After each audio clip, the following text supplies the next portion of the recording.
सड़कें बनती है लेकिन कुछ ही महीनों में टूट जाती हैं। बारिश होती है लेकिन गांव में पानी के लिए लाइन लगती है। बच्चे पढ़ते हैं लेकिन नौकरी के लिए घर छोड़ देते हैं। क्या हमने कभी सोचा है कि समस्या आखिर है कहाँ? दोस्तों, आज का एपिसोड बहुत खास है। आज हम सिर्फ शिकायत नहीं करेंगे, आज हम समाधान खोजेंगे। इस चर्चा में हम जानेंगे स्विट्जरलैंड ने पहाड़ों को अवसर कैसे बनाया, जापान ने आपदाओं के बीच विकास कैसे किया और सिंगापुर ने बिना संसाधनों के भी दुनिया में पहचान कैसे बनाई। और सबसे बड़ा सवाल, क्या उत्तराखंड इनसे सीखकर अपना अलग हिमालयन मॉडल बना सकता है? हमारे साथ है जल शक्ति मंत्रालय से रिटायर्ड अधिकारी श्री कुंवर सिंह रावत जी। रावत जी, आपका स्वागत है उत्तराखंड संवाद 1966 में।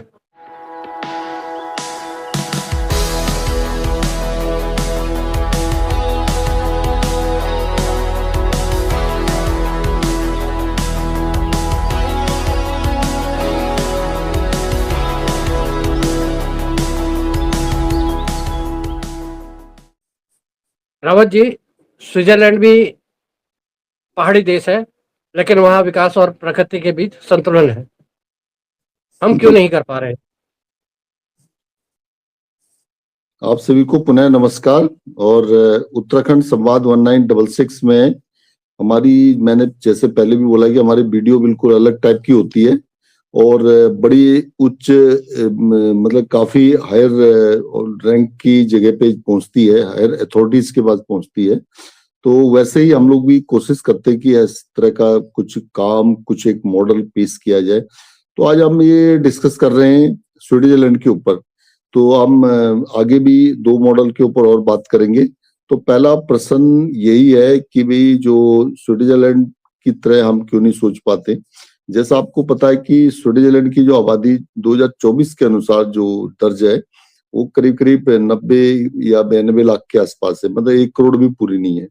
तो हम लोग 2011 के हिसाब से 1 करोड़ से जरा सा ऊपर है, मतलब 1 करोड़ 10 लाख के आसपास बोला गया। मैं 1 करोड़ 20 लाख के आसपास मानता हूँ। इससे ज्यादा स्लाइटली 1 करोड़ 30 लाख होगी, इससे ज्यादा नहीं है। और वहां भी देखिए, वहां करीब करीब 80-90% शायद भाग, पूरा भूभाग पहाड़ी है, पहाड़ का ही है। और हमारा भी करीब करीब 60 से 70% जो भूभाग है वो पहाड़ का है। तो पहाड़ मतलब वनों से भरा हुआ है। कोई एनवायरमेंट का जो एटमॉस्फेयर है बहुत बढ़िया, सुंदर है। तो वैसे ही वहां पर भी है। वहां पे देखिए हमारे यहाँ और वहां पे हम लोग क्यों इसमें बीच में वो कर रहे हैं कि बहुत सारी चीजें। आल्पस की श्रेणी है, हमारे यहाँ हिमालयन रेंज है। तो आल्पस पर्वत के पास में उन्होंने पहाड़ों में किस तरह के शहर बसाए हैं। देखिए वहां पे बड़े इम्पोर्टेंट जो शहर हैं, देखिए उसकी जो राजधानी है, राजधानी तो बर्न है, छोटी सी राजधानी है, पहाड़ों के बीच में है, बहुत बढ़िया एडमिनिस्ट्रेटिव वहां से चलते सेंटर में है। और जो दो उनके बड़े शहर हैं, आपने सुने होंगे, ज्यूरिच और जिनेवा।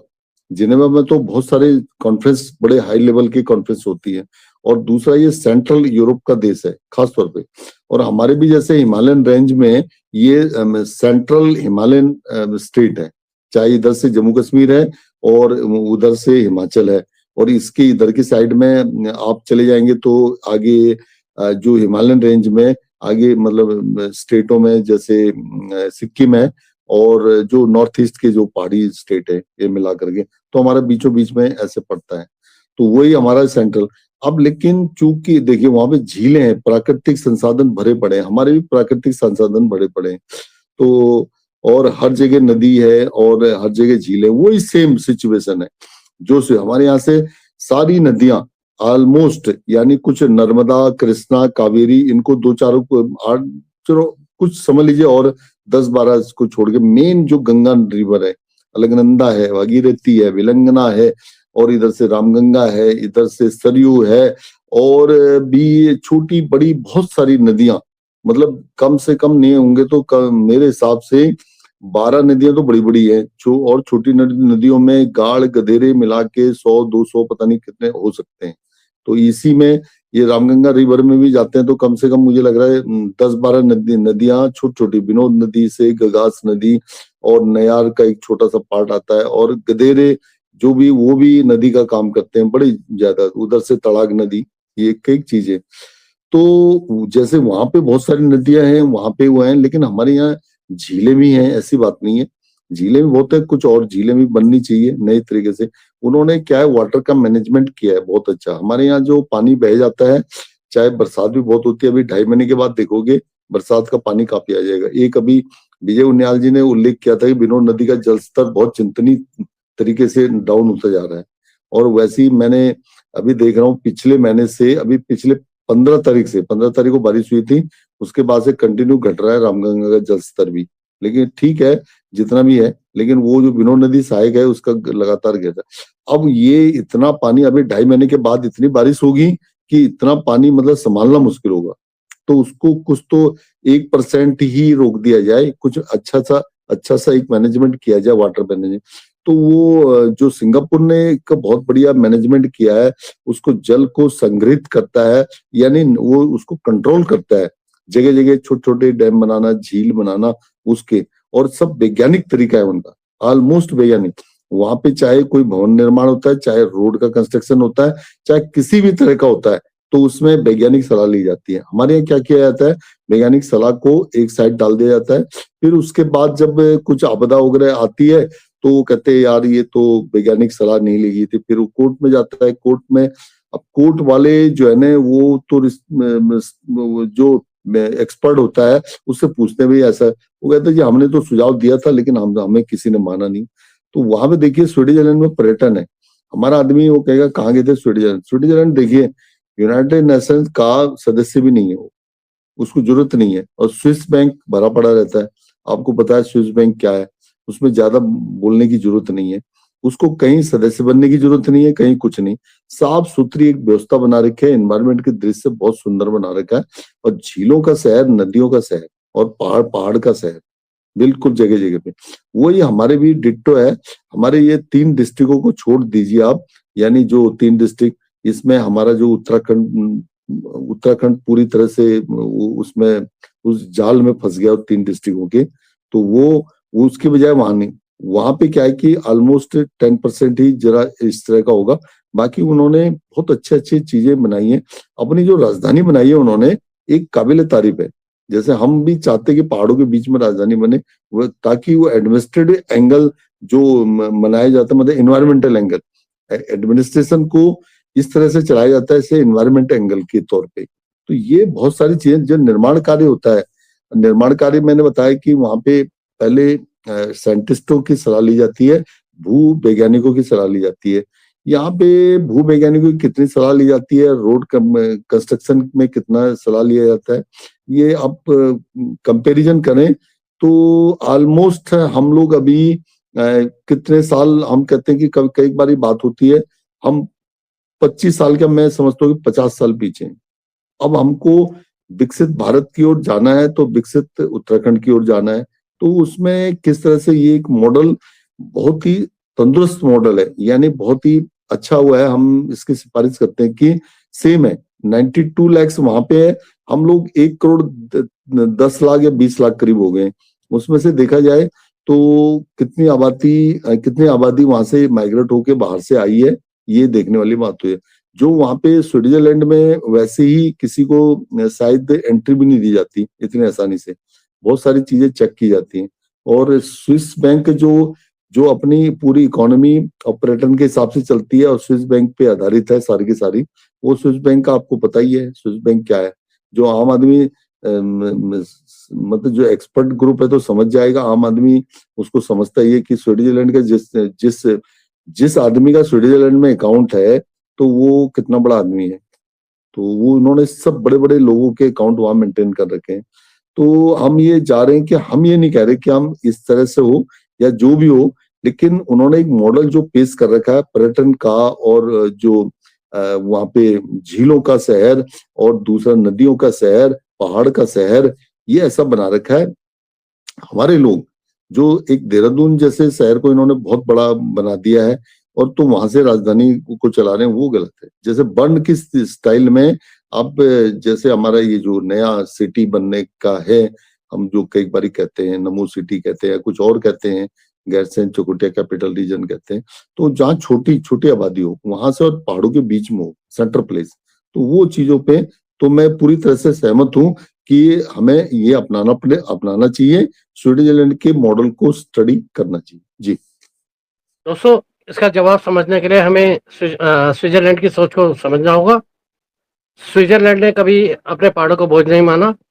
उन्होंने यही नहीं सोचा कि पहाड़ विकास में बाधा है, बल्कि उन्होंने यह माना कि यही उनकी सबसे बड़ी पूंजी है। उन्होंने सबसे पहले अपने प्राकृतिक संसाधनों, खास तौर पर पानी और जंगल को बचाने पर जोर दिया। वहाँ पर नदी, हर झील और हर ग्लेशियर को एक व्यवस्थित प्रबंधन किया। अगर हम उत्तराखंड की बात करें तो यहाँ भी पानी की कोई कमी नहीं है, लेकिन समस्या यह है कि हमने पानी को संभालने की व्यवस्था विकसित नहीं की। बारिश का पानी तेजी से बह जाता है और जमीन के अंदर नहीं जा पाता, जिससे हमारी पारंपरिक जल स्रोत सूख जाते हैं। दूसरी बड़ी बात पर्यटन है। स्विट्जरलैंड में पर्यटन अनियंत्रित नहीं है। वहाँ हर जगह एक सीमा तय है, कितने लोग आएंगे, कहाँ रुकेंगे, कैसे घूमेंगे। लेकिन उत्तराखंड में कई बार हम बिना योजना के पर्यटन बढ़ाते हैं, जिससे पर्यावरण पर दबाव बढ़ता है। तीसरी बात निर्माण कार्य है।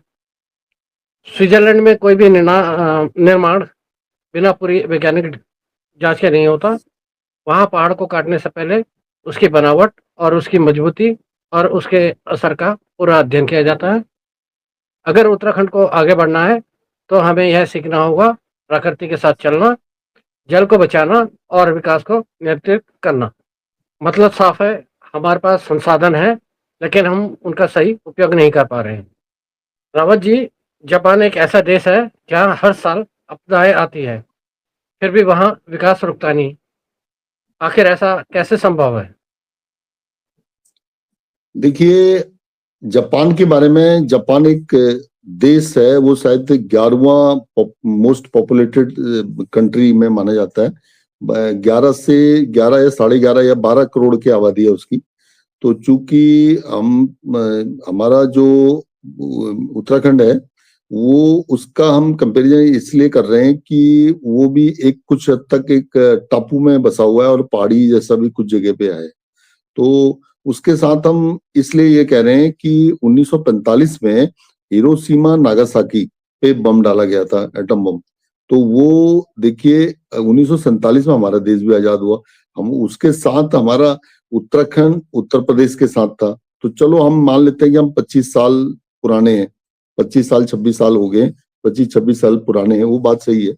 तो हमको अभी, लेकिन फिर भी हम जापान की क्या वो कर सकते हैं ये, लेकिन जापान के साथ हम क्या ले सकते हैं, उनका एक डेडिकेशन है, काम करने का तरीका। यदि रात को कोई टारगेट दिया गया तो रात को 12 बजे 1 बजे कुछ भी काम करना है।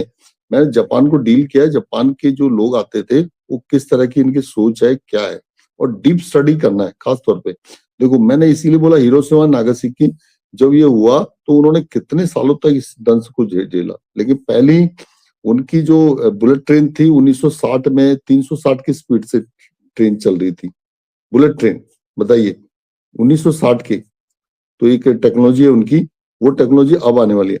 अब हम आ जाते हैं कि वहां पे आपदाएं बहुत आती हैं, जिनमें सिमिलरिटी है कि जैसे वहां आपदाएं आती है वहां भूकंप आते रहते हैं। हमारे यहाँ भी एक उत्तरकाशी में खतरनाक भूकंप आया था, और इधर टेरी में भी भूकंप आता है, और इधर क्या ना चमोली में बहुत भूकंप आता है। उत्तर ये बीच में जोशीमठ के आसपास जो क्रैक आए हैं, बहुत सारी चीजें हुई हैं।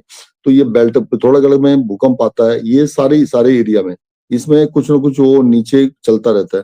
तो उनका जो कंस्ट्रक्शन है ना, वो कंस्ट्रक्शन जो जापान का होता है उससे हमें सीख लेनी चाहिए। वहां चाहे कितनी बारी भूकंप आ रहा है, लेकिन वो वहां लोग इंजर्ड होते हैं लेकिन डेथ नहीं होती, ये बात मानने वाली है। वहां चाहे गांव हो शहर हो, वो जो उनका यानी भवन निर्माण का है, बिल्डिंग मटेरियल्स है, वो बिल्कुल अलग तरीका है। वो ज्यादातर वुडन का उसमें काम करते हैं। वुडन के नीचे देखो, सीमेंट के नीचे आदमी मर सकता है लेकिन वुडन में नहीं। यहाँ इन्होंने कंक्रीट के जंगल जैसे बना दिए, चाहे बद्रीनाथ हो, केदारनाथ हो, चाहे आपका जोशीमठ हो। जोशीमठ में तो एक, जब पता लगा वहां दरार पड़ गई है, तो एक सिद्दीकी का होटल था, तो बताया कि वो कोई मुंबई का उद्योगपति था, उसका होटल अब पता नहीं 5 मंजिल या 6 मंजिल बना रखा था। बताइए, 2 मंजिल से ऊपर की जो वो नहीं होनी चाहिए, वहां जोशीमठ में वहां उन्होंने एक 6 मंजिल का कंक्रीट जंगल बना रखा, जबरदस्त। और ऐसे वहां बहुत सारे, और मुझे नहीं लग रहा वहां पे किसी का भी, सबके वहां पे कंक्रीट वाले जंगल थे, जो लेंटर वाले छत कहते हैं, वहां वुडन का शायद ही किसी का हो। तो ये उत्तराखंड में खास तौर पे मैं ये कह रहा हूँ कि आप जो पहाड़ी एरिया है उसके लिए कंस्ट्रक्शन वर्क जो खत्म कर दीजिए, ये वाला सीमेंट और वो सीमेंट वाला, और इसका ये जो इसका एक अलग से मटेरियल, इसमें एक भवन निर्माण एक कार्य संस्था है, उससे वो जो भूकंप के बारे में भी बताती है कि किस तरह से क्या हो सकता है करके, क्योंकि यहाँ बताया गया कि उत्तराखंड भी एक भूकंप की जोन में आता है, जनरली ये बताया जाता है। तो ये इनकी खास तौर पे जो 70% हमारा भूभाग पहाड़ी एरिया में है, तो आप इनको उसी तरह की एक स्टडी के अनुसार कि वैसे ही मटेरियल भवन निर्माण में यूज किया जाए। अब देखिए, अब मैं कुछ टाइम के पहले क्या था, जो टेक्निकल पॉइंट होते थे, जो इन्वायरमेंटल एंगल है, जो वहां से मटेरियल कुछ मिलता है तो उस मटेरियल को यूज किया जाए। अब यहाँ क्या हो रहा है, भारी भरकम निर्माण हो रहा है, भारी भरकम। तो उसमें कई तो नीचे मैंने देखा कि वो बेसमेंट भी बनाने लगे हैं। मैंने अल्मोड़ा साइड में देखा था, वहां गाड़ी खड़ी करने की जगह नहीं है, तो उन्होंने नीचे बेसमेंट में डाल रखा उसको। तो वो कैसे स्टडी कर रखा है, एक मैं आपको वहां पे कुछ होटलों के नाम बताऊं तो वो भी ठीक नहीं होगा, लेकिन मैंने कई बार फंक्शन वगैरह अटेंड करने, उन्होंने बोला आप इसके नीचे अब अंडरग्राउंड में चले जाइए। तो बताइए, वो और सारी 5 मंजिल बिल्डिंग खड़ी कर रखी है उसके ऊपर। और अल्मोड़ा का ये लैंडस्लाइडिंग का वो बताया कि वो कभी भी लैंडस्लाइड वो भी हो सकता है वहां पे, जोशीमठ की तरह। तो जोशीमठ में यही तो हुआ, वो दरारें जो क्रैक पड़ रहा है कई चीजों का। तो हमारे जो इन्वायरमेंटल एंगल से तो डिजाइन कुछ किया ही नहीं गया है, कुछ भी नहीं, नथिंग। तो हमको हमारे जो गांव शहर हैं, जिस तरह से जापान में किया गया है उस तरह से, तो जापान की हम बराबरी नहीं कर सकते, तो कम से कम उनसे सीख ले सकते हैं, जो वहां लगातार भूकंप आते हैं। कम से कम हमारी जो बेल्ट है, चमोली, उत्तरकाशी, टेरी, पिथौरागढ़, बागेश्वर, ये जो एरियाज हैं, इन एरियाज में कंटिन्यू भूकंप के झटके उटके आते रहते हैं। तो इस तरह से उनमें भूगर्भी जो पर्यावरण तकनीकी दृष्टि से स्टडी, और जैसे हम जापान से इस मामले में सीख ले सकते हैं। तो जापानीज जो डेलीगेशन, आप उनको बुलाते हैं, आज आप उनको प्रपोजल बना के अप्रूव कराइए सेंट्रल गवर्नमेंट का, तो मैं कह रहा हूँ पक्की बात है, वो हमारा एक फ्रेंड कंट्री है, बहुत दोस्त कंट्री है। तो मैं कह रहा हूँ रशिया भी हमारा दोस्त कंट्री है, लेकिन रशिया से पहले वो लोग आते हैं इस मामले में, और ऐसा बढ़िया तरीके से काम करते हैं, काम करने का तरीका भी उनका बहुत बढ़िया है। तो उनसे भी आप वो ले सकते हैं। तो प्रोजेक्ट की तैयारी, जैसे हमारे लोगों को वहां भेजा जा सकता है, या कि आगे कैसे आपने जो कंस्ट्रक्शन अभी तक कर दी है, लेकिन उनको भी सुधारा जा सकता है। और जैसे छत को बेसिकली आप छत से स्टार्ट कीजिए। छत में आजकल वुडन का वो जो टीन वाला स्ट्रक्चर आ रहा है, वो नए स्टाइल में हमने भी कोशिश की है यहाँ आने के बाद कि इसमें, क्योंकि यहाँ देखिए ज्यादा मौसम गर्म होता नहीं है, तो ठंडा रहता है। ठंड से बचाव के लिए आप बहुत कुछ कर सकते हो, लेकिन आप गर्मी से, अब दिल्ली से जैसे शहरों में वहां पे वो लेंटर का प्रोविजन किया जाता है, क्योंकि बाहर झेल जाती है वहां धरती। यहाँ पे पहाड़ों का स्ट्रक्चर है, यहाँ पे हर जगह वैली नहीं है, क्योंकि पहाड़ों के ऊपर बनाया जाता है। कुछ जगह मैंने अभी इधर गया था मैं, गिवाड़ साइड में ऊपर तड़कताल के ऊपर, तो मैंने उनसे पूछा कि मैंने कहा ये पहाड़ों में आपने घर नहीं बना रखे, वहाँ जो ऐसे खड़े पहाड़ हैं उनके ऊपर उनमें घर नहीं बने।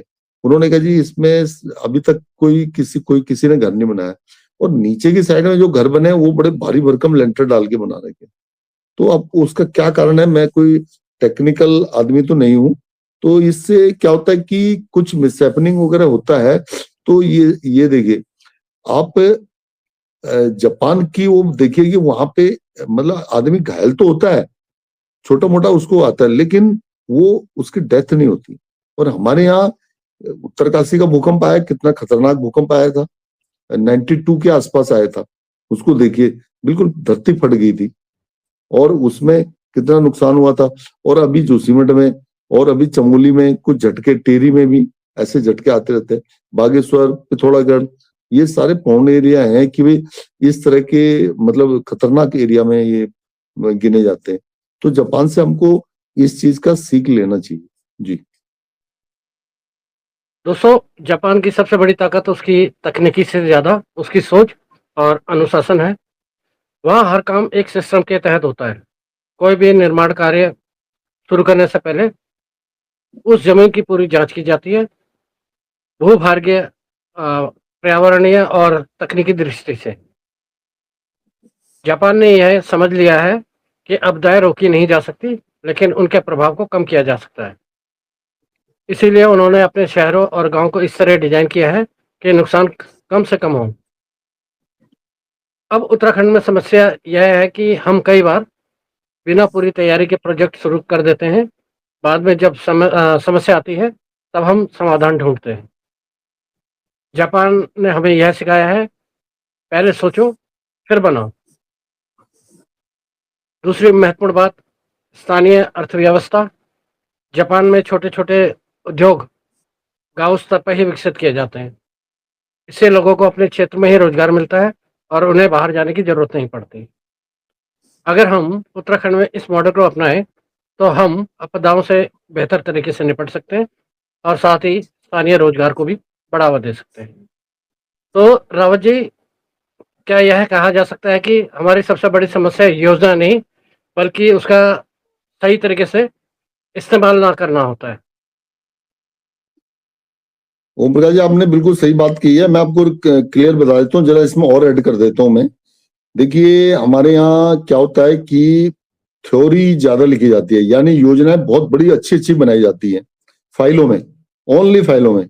जो देहरादून की योजना बनती है ना, वो दिल्ली जाती है, तो दिल्ली से पैसा मांगा जाता है, क्लियर कट है। तो वो योजनाएं बहुत बढ़िया बनाई जाती हैं भाई, कि हम ऐसा कर देंगे, हम मतलब एक सीधा आप जो आदमी समझ लेगा कि हम मतलब कि दिन में ही तारे तोड़ के ले आएंगे, ऐसे बात बोला जाता है। वो फाइलें चकाचक बनाई जाती है और उसके बाद जब वो इम्प्लीमेंट होती हैं, उसको देहरादून से अल्मोड़ा तक की दूरी, उसकी जितनी आप माप लीजिए कितने कितने किलोमीटर की है, वहां तक उसको पहुंचते पहुंचते वो करीब करीब मतलब 10% तक पहुंचती है सिर्फ। मतलब मान लीजिए 10% वो दम तोड़ देती है। बहुत सारी योजनाओं के बारे में ये यही कहानी है। तो वो पैसा तो आ गया है, ये यानी आप पहुंचते पहुंचते यानी कितना पैसा पहुंचता है और कितनी योजना। उसके बाद जब वो उसकी मॉनिटरिंग होती है तो कहते हैं यार ये तो कुछ हुआ ही नहीं। वो कहते जी ये तो योजना आई थी और ये योजना बन करके टूट भी गई, खत्म हो गई। तो ऐसे अब जो वहां पर है, आप जापान की बात कर रहे हो, जापान में एक तो ऑनेस्टी है बड़ी जबरदस्त, समझ गए ना। वहां तो एक प्राइम मिनिस्टर थे जिन्होंने बोला था, जो बोला था पार्लियामेंट में, वो जब नहीं कर पाए तो उन्होंने अपने को मतलब हैंग कर लिया था। ये स्थिति आ गई थी, मतलब हैंग कर लिया एक प्राइम मिनिस्टर ने, क्योंकि उनको बोला कि मैं इस वादे को पूरा नहीं कर पाए जो मैंने अप्रूव कराया था पार्लियामेंट से। तो ये, और उसके बाद उसकी मॉनिटरिंग देखो, अब वो खुद ही एक्सेप्ट कर रहे हैं, मॉनिटरिंग करने की जरूरत ही नहीं पड़ी। बोला कि मेरे से गलती हो गई है। यहाँ हमारे कौन आदमी, ये कोई ब्यूरोक्रेट हमारे बताते हैं कि हमसे गलती हुई है गई? वो कहते नहीं, उस पर डालिए उस पर डालिए, ऐसे।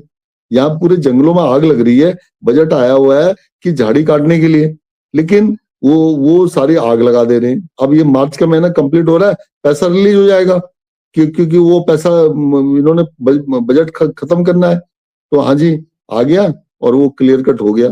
तो वो देखिए, जापान से भी हम कितने साल पुराने हैं।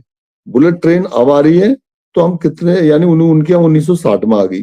अब लगा लीजिए 40 साल, 50, 60, यानी ये अब अभी आप 64 साल पीछे हैं हम, बताइए ये हालत। तो हम कैसे कंपेयर करें? हमें जापान का मॉडल उस पे लेना चाहिए कि भूकंप रोधी जो मकान बनाने सॉरी जो मटेरियल बनाने हैं, वो उन मटेरियल को यूज करना है। और बाकी ईमानदारी आप ले सकते हो तो अच्छी बात है, विकसित राज्य बनेगा। और ये आपने बात बिल्कुल सच्चाई वाली बात कही है, बिल्कुल मैं इसको एग्री करता हूँ जी। रावत जी, अब बात करते हैं सिंगापुर की। ना प्राकृतिक संसाधन, ना बड़ी जमीन, फिर भी वह है दुनिया में आगे। इसका रहस्य क्या है? देखिए, आपने सिंगापुर मॉडल बड़ा जबरदस्त लिया है। सिंगापुर तो क्या है, क्षेत्रफल भी बहुत कम है उसका, 747 समथिंग कुछ ऐसे स्क्वायर मीटर के हिसाब से, स्क्वायर किलोमीटर होगा या तो। और दूसरा 60 लाख के आसपास उसकी आबादी है, 1 करोड़ भी नहीं है, बताइए। तो हम क्या कंपैरिजन करें, लेकिन वो वर्ल्ड की जो टॉप की कंपनियां काम करती है वहां पे, एशिया का नंबर 1 पर कैपिटा इनकम है उसका। और शायद वर्ल्ड में भी वो तीसरा कंट्री है जिसकी की पर कैपिटा इनकम प्रति व्यक्ति आय बहुत बढ़िया है। और हम लोग अपने ही कंट्री में शायद 22वें रैंक पे हैं। तो उसके बारे में भी बोला गया था, सिंगापुर सिंगापुर कैसे बना, तो नाम तो सिंगापुर ही है कि नहीं। तो उसका एक देखिए क्या विजन क्या है। 1960 के बारे में हम चले जाएं कि भी जो प्राइम मिनिस्टर ली आए थे, ली क्वांग, तो उन्होंने वहां देखा, वहां की हालत भी बहुत खराब थी। जैसे हमारे यहाँ भी लूट खसोट या ऐसी योजनाओं का इम्प्लीमेंट नहीं होना, हर तरह के इस मारा मारी होना, ये वो, जो जिसको जहां से पैसा मिल रहा है वो बटोर रहे हैं पैसे। और वो बोला कि 12,000 करोड़ का 94,000 करोड़ रुपए तक लोन बढ़ गया है, बताइए ऐसा। तो वहां पे भी यही स्थिति हो रही थी। तो 1960 में ये जब आए तो 1965 से उन्होंने सुधारना स्टार्ट किया। उनको 5 साल लग गया इसको सारी चीजों को बनाने में। तो कि भाई किस तरह का ये मॉडल, देखो शिक्षा का मॉडल बहुत बढ़िया कर दिया उन्होंने, हेल्थ का मॉडल बहुत बढ़िया किया, स्किल डेवलपमेंट बताई, हर एक को स्किल डेवलपमेंट दिया। जैसे तो जैसे कि अभी कुछ स्टेट हमारे जो वेस्टर्न पार्ट वाले हैं और सदर्न पार्ट वाले हैं, ये कुछ इस मामले में कर रहे हैं, जैसे कि स्किल डेवलपमेंट की मिनिस्ट्री भी बना दी गई है। और वहां के जो भी था, देखिए एरिया भी, वहां की राजधानी भी सिंगापुर है कंट्री का नाम, और सिंगापुर सिटी है वहां की राजधानी, बताइए। कुछ ज्यादा बड़ा नहीं है, लेकिन चारों तरफ से पोर्ट से घिरा हुआ है, मतलब समुद्री एरिया है। तो वो वहां पे मतलब एरिया जो जैसे मुंबई में कहते हैं ना छोटे छोटे एरिया की वहां पे रिक्वायरमेंट है, वैसी वहां पर उसकी बहुत वैल्यू है वहां। तो वहां का जो युवा है, और किस तरह से मैंने कहा जो 1960 पैसा, हम लोग 1960 में ही अभी भी 1960 में जो सिंगापुर जहां पे था, हम वहीं पे खड़े हैं, वहीं पे खड़े हैं। जो लूट खसोट उसने 5 साल में उसको रोका है, तो क्या हम भी 5 साल में इस चीज को रोक पाएंगे? कोई योजनाओं का वो नहीं। और आज जो ये समझ लीजिए कि उन्होंने अपने यहाँ इंटरनेट, डिजिटल सुविधाएं और जो ट्रेनिंग है, हर चीज को ट्रेनिंग देना, हर ऑफिसर को, हर नीचे के एम्प्लॉयज को ट्रेनिंग देना, ऊपर वाले को हर तरह से, इवन ये जो व्यापारी है तो उसको भी बिजनेस की ट्रेनिंग देना। तो हमारे यहाँ क्या है, कितनों को ट्रेनिंग, ऑफिसरों को भी ट्रेनिंग नहीं है। और दूसरा डेडिकेशन होना, रात दिन एक करना। आज बताइए पूरे पहाड़ के पहाड़ जो खाली हो गए हैं यहाँ पे, उसका कारण क्या है? हमारे स्किल डेवलपमेंट का कुछ नहीं, जीरो होना। क्योंकि जिस तरह के जो काम हो रहे हैं, आप देख लीजिए जो भी काम हो रहा है यहाँ पे किस तरह का हो रहा है सॉरी। तो अब आप सिंगापुर के मॉडल को यदि अपनाते हैं तो बहुत अच्छी बात है। आपको 5 साल लगेगा इनको उत्तराखंड को फिट करने में। तो वो अब मैंने देखा है कि ब्रॉडबैंड के ये जैसे बीएसएनएल का हर जगह इंटरनेट का तार मिलेगा आपको, और गांव गांव को जोड़ा जाएगा। प्राइम मिनिस्टर साहब की पूरी वो है। तो प्राइम मिनिस्टर साहब का जो करने का है, इम्प्लीमेंट करने का तरीका है, और वो तो देखिए दिल्ली के पैसे का तो पूरा ऑडिट तो होगा ही, ये तो बात पक्की है। तो उसी तरह से वहां पे भी उन्होंने बिल्कुल स्ट्रिक्ट नियम बनाए थे, उनकी रिकवरी किया था। जो भी वहां पे गलत करता था उसको पनिशमेंट, अर्थदंड, अर्थदंड उत्तराखंड ने भी पास कर दिया है। लेकिन वो अभी देहरादून के फाइलों में बंद है। अब वो कब बाहर निकलेगा ये इसका पता नहीं है। अर्थदंड किस पे लगाया जाएगा करके, मुझे नहीं लग रहा वहां पे किसी पे कोई अर्थदंड लगाओ। यदि वहां पे यदि अर्थदंड सबसे पहले तो इम्पोज किया जाए वहीं 100%, तो तब वो आसानी से हो जाएगा। क्योंकि आपके पास एक ही शहर है, वो ही देहरादून, बिल्कुल आपने उसको किस तरह का बना दिया है, मतलब हर तरह का घोटालों का शहर, फलाने शहर, इस तरह से। तो अब वही सिंगापुर सिटी को आपने देहरादून सिटी से कंपेयर करते हो तो धरती आसमान। अब 1960 में है अभी, 1960 1960 का देहरादून क्या था ये आप देख लीजिए। तो आज हमको जब बनाना है तो कुछ और चीजों के बारे में सोच करनी पड़ेगी। हमारा एजुकेशन देखिए, वहां पे आपको पता है कि उन्होंने जब प्राइम मिनिस्टर लिए आए थे तो उन्होंने सारे गवर्नमेंट के स्कूल इतने बढ़िया बना दिए थे जो कि प्राइवेट स्कूलों को टक्कर देने लगे, प्राइवेट स्कूलों से बच्चे छोड़ छोड़ करके वहां आने लगे। भाई आप एक चीज बताइए, सारी सुविधाएं दीजिए ना। आज क्या गवर्नमेंट स्कूल का जो टीचर है उसके बच्चे भी कानपुर में पढ़ते हैं, और वो जो गवर्नमेंट हॉस्पिटलों में काम करने वाला लोग है वो भी प्राइवेट हॉस्पिटलों में जाके इलाज कराता है। उसका कारण देखिए, वहां ये चीज सब बंद कर दिया। उन्होंने कहा जो भी कराएगा गवर्नमेंट का हॉस्पिटल, इतने बढ़िया बना दिए। आज सिंगापुर सबसे ऊपर है, एशिया में एक शक्ति बना हुआ है। तो यहाँ पे क्या चीज, हम किससे साथ उसको कंपेयर करें? तो हमारी जो प्रतिभा है, हमारा क्या है, एक आजकल एक न्यूज आता है कि फला गांव के बच्चे ने वहां कोचिंग करते हुए, चाहे वो हल्द्वानी का कोचिंग कर रहा है, चाहे वो देहरादून का कोचिंग कर रहा है, चाहे वो दिल्ली में जाके कोचिंग कर रहा है, उसने यूपीएससी में ये वाला रैंक बना दिया। मतलब इस पे वो सफल हो गया। तो वो बच्चे को पूछा कि भाई आपने कहाँ से पढ़ा है, वो सबसे पहले तो बोल देगा मैं गवर्नमेंट स्कूल से नहीं पढ़ा हूं, गवर्नमेंट के कॉलेज से भी नहीं पढ़ा हूं, सब प्राइवेट से पढ़ा हूं, तब मैं उसको क्वालिफाई कर पाया हूं। तो दूसरी बात है, वो उनसे पूछा जाएगा कि आप कभी अपने गांव वापस आओगे, वो कहेगा मैं गांव से कोई मतलब नहीं है। ये हमारे विडंबना है। वो बच्चा, जितने भी बच्चों को आप देख लीजिए, चाहे किसी भी यूनिवर्सिटी के, कि आपका बच्चा वहां पे है, तो वो कभी गांव आना पसंद नहीं करेगा, वो गांव का नाम भी नहीं बताएगा। तो वो हमारे यहाँ जो शिक्षा है, प्रतिभा का पलायन है, प्रतिभा चली गई तो कहाँ से? और इसी वजह से हमारे यहाँ व्यवस्था बड़ी लच्चर हो गई है बहुत। उसको सुधार करने की तो हम इसीलिए कह रहे हैं कि जो प्राइम मिनिस्टर ली क्वांग थे, उन्होंने जहां 1960 में सिंगापुर का एक नया मॉडल बनाया था, जो कि आज एशिया का बहुत बड़ा एक नंबर 1 का शक्ति बन गया है। बताइए, वो उसको क्या दिया उन्होंने? जोर स्किल डेवलपमेंट पे जोर दिया, और हर व्यक्ति को स्किल्ड होना चाहिए, स्किल्ड, चाहे कुछ भी हो। यहाँ का बच्चा भी हर कुछ कर सकता है, लेकिन उसकी एजुकेशन नहीं है। तो एजुकेशन कैसे? पहले सिस्टम को सुधारा जाए। जो स्कूल है, क्या आपको सैलरी कम मिलती है? नहीं। क्या सिस्टम ही सही नहीं बना हुआ? और आपके बच्चे किस यानी गवर्नमेंट के एम्प्लॉयज के जो बच्चे हैं वो स्कूल में यानी सरकारी स्कूलों में पढ़ते हैं। किसी भी एम्प्लॉयज के, किसी भी ऑफिसर के बच्चे सरकारी स्कूल में नहीं पढ़ते, चाहे वो आंगनबाड़ी हो, चाहे वो किसी में भी हो। और पूरी योजनाएं बनी है, और पूरा वो पैसा जा रहा है, किधर जा रहा है? और वो खाली, मतलब बहुत सारे स्कूल भी बंद हो गए, और बहुत सारे हेल्थ सेंटर बंद हो गए, क्योंकि वो रेफरल हो गए, डॉक्टर इनको मिल नहीं रहे, तो वो आते हैं। अब सिंगापुर ने जो चीजों पे हमें जोर दिया था, मुझे ऐसा लग रहा है कि हमारे पूरे देहरादून के स्ट्रक्चर को ओवरऑलिंग करने की जरूरत है।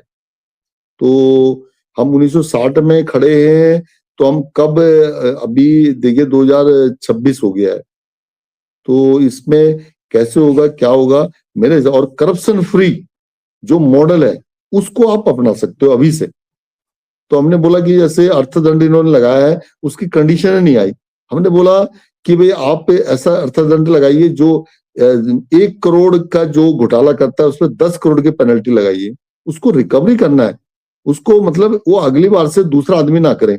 उसकी जितनी प्रॉपर्टी है उसको सीज कर दीजिए, उसको बिल्कुल उसमें से यानी उसको रिकवर कराइए। उसे यानी जितना भी उसका 10 करोड़ का पेनल्टी लगाया है उस पे 10 करोड़ रुपए की संपत्ति उससे वसूल कर लीजिए, और उससे ऐसा काम कराइए तो कि वो करे। आपको पता होना चाहिए, जो ये यूरोपियन कंट्री में यदि क्रिमिनल जो बैकग्राउंड का आदमी होता है, उससे पूछा जाता है कि आप क्या करोगे, तो वो कहता है जी ये प्रोफेसर है, उसने कुछ गलत काम कर दिया है, तो कहता है यार कि रिसर्च करोगे या पढ़ाओगे? आजकल तो व्यवस्था ऑनलाइन पढ़ाने की भी हो गई है, ऑनलाइन भी पढ़ा सकता है।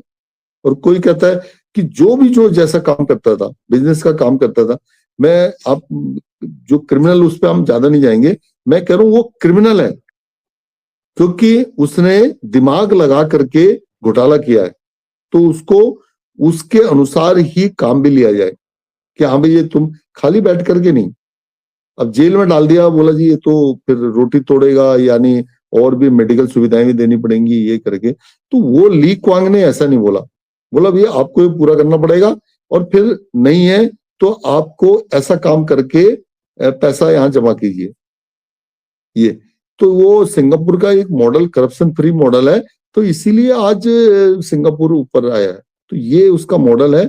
बाकी इंटरनेट की सुविधा, डिजिटल का ये सब बता चुके हैं कि भाई ये सारी चीजें हो रही है हमारे गांव में, जो सड़क जा रही है गांव में इंटरनेट की सुविधा जाएगी, लेकिन सवाल ये कि वो सुविधा आप कहते हैं कि वो घोस्ट गांव हो गए, 1700 गांव, सभी कल की रिपोर्ट भी फिर आई थी कि 1700 गांव में पब्लिक ही नहीं है, तो उसको कैसे लाया जाए, क्या लाया जाए, एक नया मॉडल बनाने की बात हो रही है। तो वो मॉडल बने तो वो शायद हम सिंगापुर के मॉडल को करप्शन फ्री के लिए अडॉप्ट कर सकते हैं। बाकी डिजिटल जो करना है वो भी आप उनसे सीख बहुत अच्छी ले सकते हैं, मॉडल बहुत शानदार है। उससे पहले के भी 2 मॉडल हमने बोले, उनमें कुछ ना कुछ और चीज सीखने का है, और इसमें भी करप्शन फ्री वाला है, बाकी डिजिटल है। हर युवा उसको मौका मिलेगा कि यहीं पे जॉब करने का।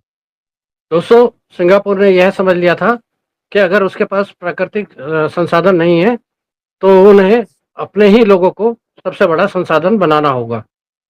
उन्होंने शिक्षा पर जोर दिया, स्किल डेवलपमेंट को प्राथमिकता दी और हर व्यक्ति को इस लायक बनाया कि वह वैश्विक स्तर पर काम कर सके।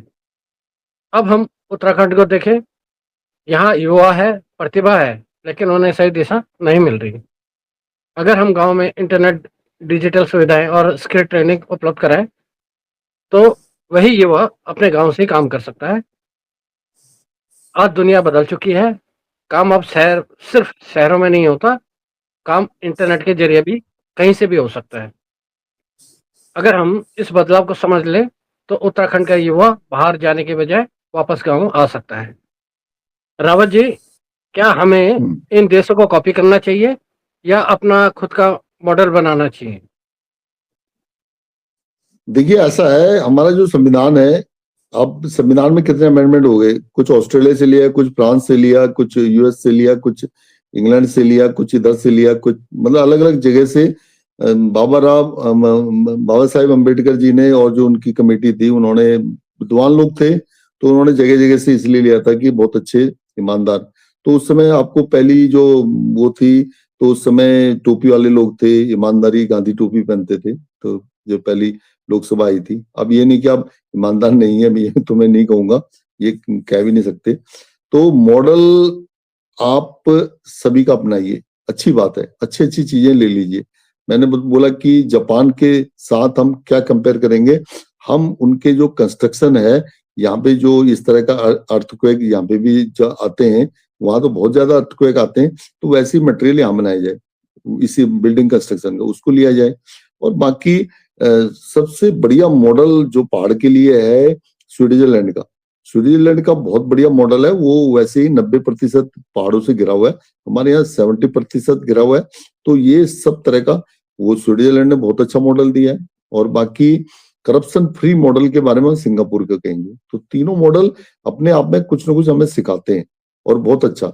और करप्शन फ्री, मुझे ऐसा लग रहा है कि सबसे पहले सिंगापुर का मॉडल को ऑप्ट करने की जरूरत है, कि तब उसके बाद फिर आप दूसरा मॉडल लीजिए स्विट्जरलैंड का, जो कि हम वाटर मैनेजमेंट को संरक्षित करके, यानी उसको वाटर मैनेजमेंट अच्छे तरीके से करें। अपना पानी यहाँ पे ऐसा नहीं है सिंचाई का या पेयजल का या जो भी करें, जल जीवन मिशन में भी यहाँ बहुतों को पानी नहीं मिलता इस तरह से, वो करना है। तीसरे में आप जापान का मॉडल लीजिए, जापान भी बहुत एडवांस कंट्री है। 1945 में हिरोशिमा नागासाकी में बम डालने के बाद भी आज वो इतना यहाँ पहुंच गया। 1960 में उसने अपनी पहली बुलेट ट्रेन बनाई और हम उस बुलेट ट्रेन के बराबर 330 की स्पीड चलने वाली है। अभी भी वो बोल रहे हैं हम 240 के हिसाब से या 260 के हिसाब से चलाएंगे बुलेट ट्रेन। तो ये सोचने वाली बात है कि हम कितने पीछे की साइड जा रहे हैं। तो हम ऐसे सीखेंगे। पहला मॉडल रहेगा सिंगापुर का करप्शन फ्री मॉडल, यानी जो पेनल्टी लगानी है 1 करोड़ की 10 करोड़ की उगाही करनी है, वो सबसे बढ़िया ली कुआन का मॉडल अच्छा है। और उसके बाद हम स्विट्जरलैंड का मॉडल लेंगे। फिर उसके बाद तीसरे में जब हम ये सारी चीजें कर लेंगे उसके बाद हम जापान का मॉडल लेंगे। तीनों मॉडल अपने आप में बहुत बढ़िया एडवांस है। और हम विकसित उत्तराखंड बनाने के लिए जो प्राइम मिनिस्टर साहब ने 2043 का टारगेट दिया है, तो हम हमारे पास 47 तक तो 18 साल है, तो अब 2-3 साल और कम कर दीजिए। 15 साल का एक टारगेट आपके पास अवेलेबल है। 15 साल में आप इसको कर सकते हैं। तो बहुत सारी चीजें हैं, तो अच्छी बात है, बहुत बढ़िया जी। दोस्तों, हमें कॉपी नहीं करना चाहिए क्योंकि हर जगह की परिस्थितियां अलग होती हैं, लेकिन हमें सीख जरूर लेनी चाहिए। इन तीनों को मिलाकर ही उत्तराखंड का मॉडल बन सकता है। रावत जी, आपको क्या लगता है कि अगर उत्तराखंड इन तीनों मॉडलों के हिसाब से विकास करे या कार्य करे, तो जो हमारे शहरों में या विदेशों में जो लोग रह रहे हैं, क्या आपको लगता है कि वो वापस आएंगे? देखिए ओम प्रकाश जी, ये आपने बहुत बढ़िया प्रश्न किया है। मैं आज भी दिल्ली वाले लोगों को देखता हूं, उनकी फेसबुक आईडी चेक करता हूं कि जब भी होता है ना, आईडी चेक किया जाता है कि मान लीजिए अभी एक आदमी 30 साल बाद वापस आया, तो उसकी जब उन्होंने आईडी चेक की तो वो राजकोट में मिला कि राजकोट से वो मतलब मैसेज कर रहा था। ठीक है जी। तो अब हमारे आदमी पता है क्या लिख रहे हैं? हमारे जो गांव के लोग हैं वो लिखते हैं, कोई रानीखेत लिखता है, कोई अल्मोड़ा लिखता है, कोई नैनीताल लिखता है। और ये इधर कुमाऊं गढ़वाल डिवीजन का भी यही हाल है। वो अपने को लिखते हैं देहरादून, उससे ज्यादा और कुछ नहीं। वो अपना कोई गांव नहीं बताते। ये ऐसे करके उनको ये मान लिया जाता है, अरे तुम कहाँ रहते हो? बोला पौड़ी में रहते हैं या टिहरी में। अच्छा, तुम गांव में रहते हो? वो उनको उसको शहर नहीं मानते, हो शहर जैसा नहीं मानते। मान लिया आपने बोला कि चमोली का हेडक्वार्टर है गोपेश्वर, तो बोला यार आप कहाँ रहते हो? गोपेश्वर। अच्छा, वो तो अच्छा गांव जैसे ही है, ऐसा मान लेते हैं। तो आप कहेंगे नहीं नहीं, वो उनको पहचान मिली है किससे? सिर्फ देहरादून से। हमारे यहाँ पहचान औरों से रही है इनकी, मतलब कुमाऊं मंडल की बात करें तो जैसे नैनीताल, जैसे अल्मोड़ा, रानीखेत। तो अभी आज भी आप लोगों से चेक कर लीजिए, तो वो क्या करते हैं कि गांव का नाम आपको बदलना पड़ेगा। गांव कैसे? मैंने पहले भी बोला है कि आप पहले उसमें नगर पंचायत में आइए, पूरा सिटी। अब जैसे हमने नाम दिया आपको, हम कह रहे कि मरचूला भिक्यासैन, यानी भिक्या गैरसैंण से भिक्यासैन से थलीसैंण, ये सब मिला के नमो सिटी, एक न्यू मॉडर्न नेम। और सेंट्रल विल बी चौखुटिया। तो हम लिखेंगे नमो सिटी। कहाँ जा रहे हैं? नमो सिटी। तो उसके पीछे नैनीताल, अल्मोड़ा, रानीखेत पीछे। और इधर वो लोग क्या कहते हैं? या तो आपको बोलेंगे लैंसडाउन, वो कहते हैं लैंसडाउन तो सुना नहीं है यार। कहते अच्छा अच्छा, कहाँ रहते हो? देहरादून। मुझे भी एक हैदराबाद वाले ने पूछा, अच्छा आप अपने कहाँ गए हो? मैंने कहा मैं तो उत्तराखंड में गए हूँ। अच्छा देहरादून गए हो? मैंने कहा देहरादून में क्या करूंगा, मेरा गाँव तो इधर की साइड में, तो अपने गाँव गया हूँ। तो बताइए, वो जो पहचान आप कह रहे हो ना, देखिए किसी टाइम में हमारे यहाँ जो जॉब करने वाले आते थे, वो आते थे पालम गांव से, पालम गांव और पपन कला गांव से। और जो डावड़ी मोड़ होता है ना, डावड़ी गांव होता था, और बुराड़ी भी गांव होता था। इनके पीछे, सबके पीछे चिल्ला गांव, ये गांव जुड़ा होता था। आज उनके पीछे से गांव सब हट गए, क्योंकि अब क्या हो गया है, किससे पूछते हो आप? अब वहां नाम दे दिया उन्होंने, कहा जी डावड़ी नहीं है, अब वो गांव भी नहीं, अब महावीर इनक्लेव हो गया। अब हो गया वहां पर, हो गया दूसरा पालम, अब गांव नहीं है, पालम गांव खत्म हो गया। उसका पपन कला, उसको कर दिया उन्होंने द्वारका। और रोणी नया आ गया, नरेला साइड का जो गांव थे वो सारे उसमें आ गए। तो ये मेरा मीनिंग है कि हमारे लोगों में अभी भी एक हीनता की भावना है गांव के प्रति। तो कहाँ रहते हो? गांव में रहते हैं। तो उनके नाम बदलने की जरूरत है। आपको एक छोटे छोटे स्मार्ट गांव भी नहीं है, स्मार्ट सिटी में आना पड़ेगा। तो हम इसीलिए कह रहे हैं कि नमो सिटी जैसे मॉडल पे यहाँ पे 8-10 सिटी और बसाई जाए पहाड़ों पे, तो वो एक पूरे जितने गांव है ना उनको अंदर लिया जाए। तो क्या कहेंगे, जैसे मान लीजिए आप, छोटी सी बात है कि आपने, मैं कह रहा हूं कि आपका नाम चुगटिया भी ठीक है, वो भी मान लीजिए उसके पास में बहुत सारे गांव हैं, तो गांव तो रहेंगे लेकिन वो कहेंगे हम नमो सिटी जा रहे हैं। अब देहरादून है, देहरादून के अंदर वो नेहरू कॉलोनी है, प्रेम नगर है, या डोई वाला है, फलाना जो भी है, एनीवे वो सारे, तब वो पूछते अच्छा देहरादून, पहले मैं कहते देहरादून, फिर उसके बाद अंदर जाते हैं। अब नैनीताल में उसके पास में जो गांव है, अब रानीखेत में हमारा गांव का आदमी रानीखेत बोलता है, कई बार वो नैनीताल बोल देता है, अरे यहाँ से कितनी दूरी है। तो अब आपने देखा होगा कि हम भी जब बोलते हैं तो हम बोलते हैं हमारा एरिया है जिम कॉर्बेट से रामनगर टू बद्रीनाथ के इसके बीच में, तो ये लोकेशन पड़ती है, तो हम आगे से बोलेंगे हम नमो सिटी के निवासी हैं, तो कितना बढ़िया नाम आएगा। तो ये नाम परिवर्तन, गुजरात में भी नाम परिवर्तन हुए, जैसे राजकोट शहर बना है या और शहर बने, इन शहरों को ऐसे करके वो किया है। अभी भारत मंडपम नाम आ गया, प्रगति मैदान हट गया, पहले का नाम था। तो प्रगति मैदान की भी जो जमीन है वो भी किसी की थी। आप यदि पुराने इतिहास में जाएंगे, यमुना के किनारे कुछ गांव होते थे, उन गांवों की जमीनों को एक्वायर किया गया। और आप सक्करपुर है, ये फलाना गांव, लक्ष्मी नगर, ये पता नहीं क्या क्या गांव के नाम थे इनके, ये सब गांव के नाम हट करके चेंज हो गए। तो वो चेंज करने की भी जरूरत है। तो हम इसलिए नमो सिटी के एक मॉडल को हम वो करते हैं, ताकि वो कहेगा मैं कहाँ जॉब कर रहा हूँ, मैं दिल्ली से या पंतनगर से कहाँ जा रहा हूँ, नमो सिटी। तो ये मेरा एक सुझाव है, तो ताकि उसमें हीनता की भावना ना आए, कि अब वो नहीं कहना चाहते कि हम कहीं गांव जा रहे हैं। तो हम अभी भी नहीं बोलते कि हम कोशिश करते हैं कि उसको मॉडर्न स्टाइल में लाया जाए, न्यू टाउनशिप है करके। तो ऐसा ये मेरा सुझाव है। बाकी जी रावत जी, आपने बहुत अच्छा सुझाव दिया। दोस्तों, ये सिर्फ चर्चा नहीं है, यह आपके गांव का भविष्य है। वीडियो को शेयर करें, चैनल को सब्सक्राइब करें और हमें कमेंट में बताएं आपके हिसाब से उत्तराखंड का विकास कैसे होना चाहिए।